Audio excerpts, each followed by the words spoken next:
Best fucking burger ever. From New York to Miami. On est bloqué à Paris. Ready guys? Let's go now for best burger ever!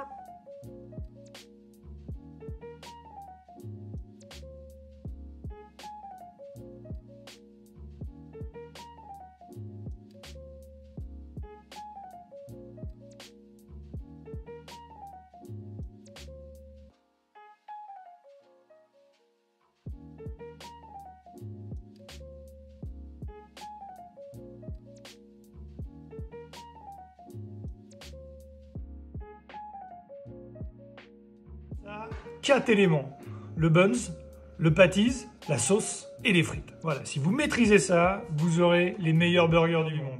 Alors comme on est confiné dans des appartements plus ou moins petits, on a décidé de supprimer la friteuse parce qu'on va pas se mentir, dans un appartement quand tu fais des frites ça pue.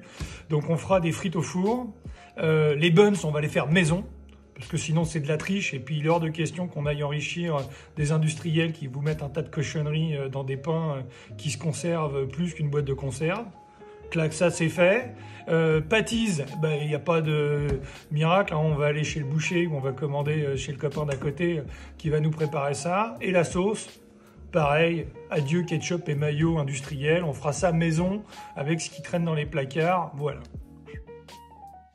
C'est parti pour le meilleur burger du monde. Parce que ma petite nièce regarde les vidéos et je lui ai promis que j'allais dire moins de gros mots. Irène, je t'embrasse et tonton il est désolé. C'est faux, tonton il est pas désolé. Alors, dans l'hypothèse où vous avez fait les petits pains au lait, ils sont déjà faits les petits pains au lait, les buns de la deuxième vidéo qui sera matée en premier, ok? Bon, dans l'hypothèse où c'est déjà fait, ou que vous avez acheté chez votre boulanger, ou où je veux pas savoir. Les potatoes, bon, on a dit qu'on faisait des frites sans les faire frire, parce que ça pue la friteuse à la maison. Donc, on prend nos pommes de terre, voilà, on les épluche pas, et on va tailler nos frites. On va pas les faire super fines. Pourquoi? Parce que on va d'abord les blanchir à l'eau. Ça, c'est un truc que vous pouvez faire avec les enfants, s'ils sont un peu habiles de leurs mains. Vous leur faites tailler les frites. La seule chose qui est importante, c'est d'avoir à peu près le même diamètre sur toutes les frites pour qu'elles cuisent au même moment. Donc je vais tout tailler, puis je vais vous remontrer la suite de la frite.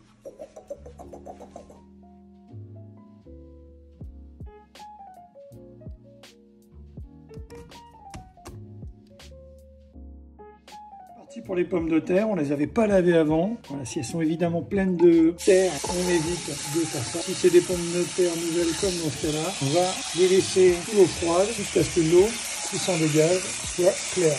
Voilà. Et puis si vous avez un jardin, c'est le moment de récupérer l'eau pour arroser le jardin. L'idée, c'est vraiment de rincer les pommes de terre en plus de les laver. On enlève l'amidon excédentaire des pommes de terre. À feu moyen pour un quart d'heure à partir du moment où il y a un frémissement. Et on n'oublie pas une petite poignée de gros sel. Pendant que les frites blanchissent, on passe à la sauce. Alors dans la sauce, je trouve ça toujours compliqué à manger les burgers avec la salade, la tomate, tu croques dedans, tout se barre de l'autre côté. Donc moi dans la sauce, je vais mettre ma tomate hachée, mes concombres sur une base de mayonnaise légèrement épicée. Comme ça, on évite le ketchup. Comme on est malin, on va garder un peu du vinaigre des cornichons à la russe pour retrouver un peu ce côté vinaigre sucré qui est dans le ketchup. Tout maison. Voilà. Pour une mayonnaise, c'est toujours 35 g de moutarde à l'ancienne. Moi, dans cette recette-là, je vais rajouter mes herbes de Provence, mon curry, mon piment d'Espelette et 2 jaunes d'œufs et je vais mélanger le tout. Alors pourquoi? C'est que je trouve que les épices infusent mieux avant d'avoir ajouté l'huile. On va même se mettre une petite pointe de sel tout de suite. Alors si vous adorez la moutarde, vous en mettez plus. Si vous n'aimez pas la moutarde, vous en mettez pas.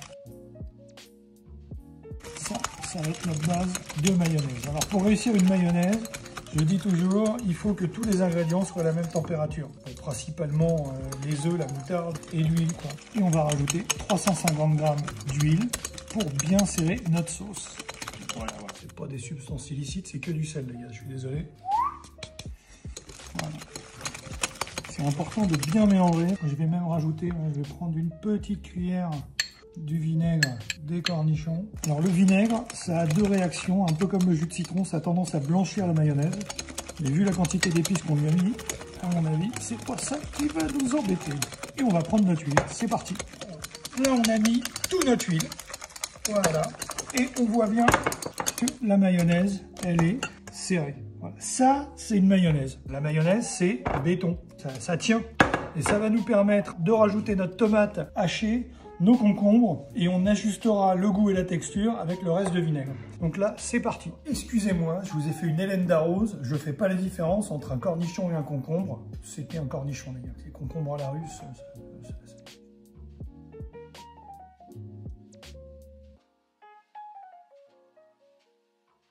c'est parti. Voilà. Vous voyez votre mayonnaise, elle était très serrée tout à l'heure. Et là, avec l'eau de la tomate, elle a déjà une autre tête. Voilà, c'est pour ça que le chef, il a fait une mayonnaise bien serrée tout à l'heure. Parce qu'il savait qu'en rajoutant les morceaux de tomate, ça allait être la merde. Voilà.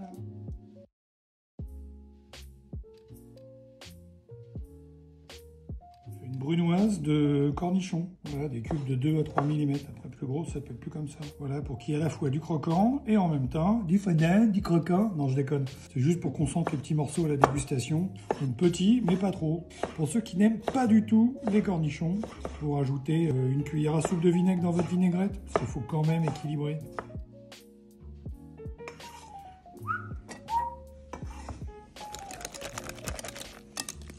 Donc là, c'est le moment de vérifier l'assaisonnement. Je vais rajouter un tout petit peu de vinaigre des cornichons. Comment on sait que les pommes de terre sont cuites? Eh ben, c'est pas compliqué. On en prend une représentative, standard. On la sort du feu parce que c'est brûlant et on vient la casser. Voilà. Et si la chair, elle a toute la même couleur de dehors à dedans, on est bon. Alors, la patate est chaude. Je dirais même plus, la patate est cuite. Alors, on va l'égoutter. On fait gaffe. L'évier, alors ouais, si jamais vous avez un évier bon marché, n'hésitez pas à faire couler de l'eau froide à côté, voilà, pour protéger les canalisations.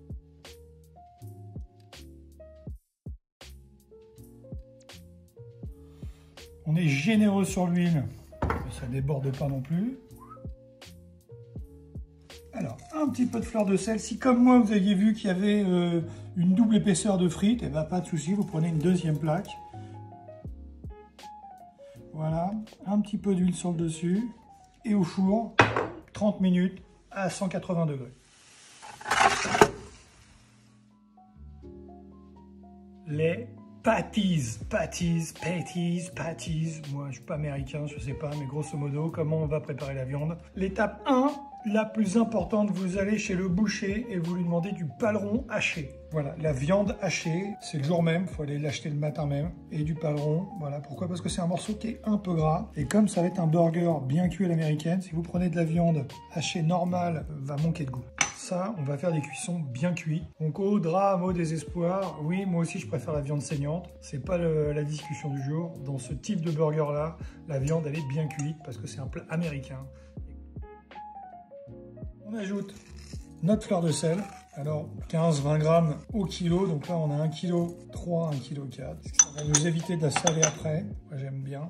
Et on va poivrer généreusement, voilà. Et là, petite astuce, on met une main et une main seulement, ça va moins vite. Mais si jamais vous avez besoin de faire quelque chose rapidement, décrocher la sonnette d'entrée.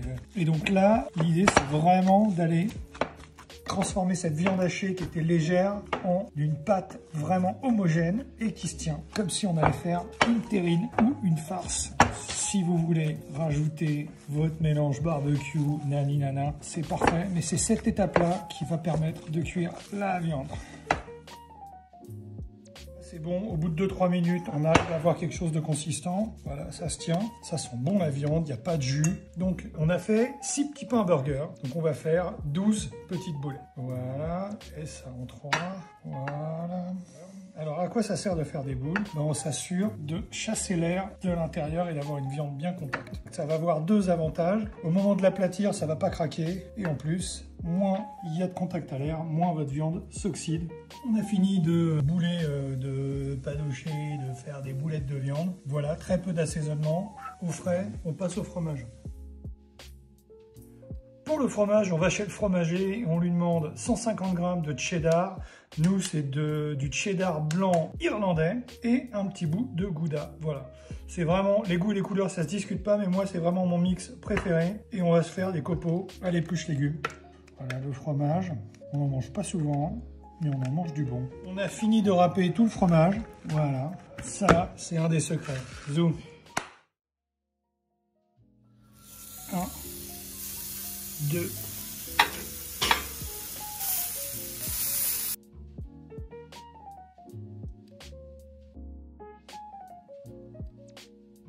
Évidemment, si vous avez une spatule sans les trous, vous allez galérer moins que moi. Et voilà, c'est parti. 5 bonnes minutes de chaque côté. Et on met un couvercle. Ça va permettre à la viande de cuire plus vite et au fromage de bien fondre. On prend le petit pain, face down, et voilà. Et là, on est pas mal. Et là, on est pas mal. Et boum, les frites. Avec presque pas de matière grasse, il n'y a plus qu'à se mettre à table. On a pris un peu de frites dans l'assiette, on s'est mis un petit pot de sauce à côté. Allez, Zou, viens là. Kaboom! Welcome to New York, baby! Le buns, allez directement sur votre plancha. La sauce, l'autre moitié du buns, et là, boum, boum. Double deck.